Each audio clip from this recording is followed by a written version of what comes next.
I ara cap a Barcelona. Òscar, bona nit. Hola, Xavier, bona nit, i a tots els oients.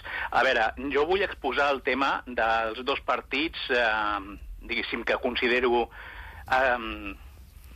extremista, o sigui, com es diu? Perdona que... No passa res. O sigui, parlo d'Aliança Catalana, que a mi també em fa molta por com Vox. O sigui, considero que són dos partits que entre ells es retroalimenten. A veure, és que fins i tot jo he llegit que estarà en contra de que la gent celebri la Fira d'Abril. Dic, i coses així, dic, i que en el cas hipotètic que a Catalunya tinguéssim estat propi, que estarien a favor d'il·legalitzar la llengua castellana. És que tampoc una llengua no s'imposa d'aquesta manera. I la pregunta per on podria anar? Doncs, a veure, la pregunta... Com poden haver partits legals d'aquest tipus? Com es pot permetre, no?, un perfil de partit... És que és l'odi... són dos partits que fomenten l'odi, tant a Catalunya i d'altre que fomenten l'odi cap al reste de l'Estat. Jo sóc independentista, però no concebeixo un país d'aquesta manera. Hem de mirar cap al món.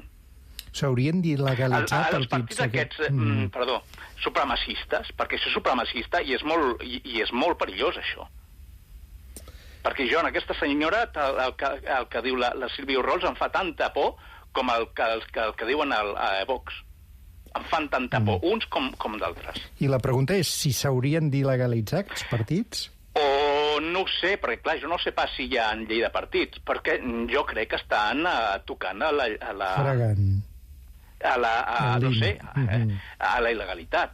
Jo no sé fins a quin punt. A veure, el supremacisme és tan perillós d'un costat com per l'altre.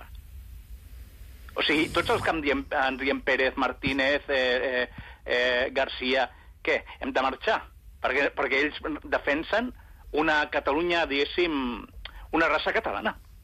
És que, més o menys, pràcticament tots els catalans som barreja de gent que ha vingut de fora de l'Estat. És que no ho entenc pas. A veure si algun oient em diu que és així o que no és així. D'acord, Òscar, doncs gràcies per escoltar. És que fa molta por, de veritat, uns com els altres. I sóc català vaja, em sento català i vull la independència del meu país, però no d'aquesta manera. L'obligatorietat d'una llengua crea l'efecte contrari. Vull dir, no es pot obligar, sí, fomentar les llengües totes, però el que és obligar a la gent, nouvinguts i tal, si volem que parlin la nostra llengua s'ha de fer pedagogia, però no, en el cas d'una Catalunya independent, tant una com l'altra, ja el castellà el català ja va estar perseguit al franquisme. Ara què?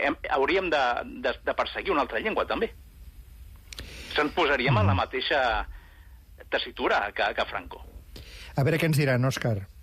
Molt bé. Gràcies, doncs bona nit. Moltes gràcies. A tu. Fins després.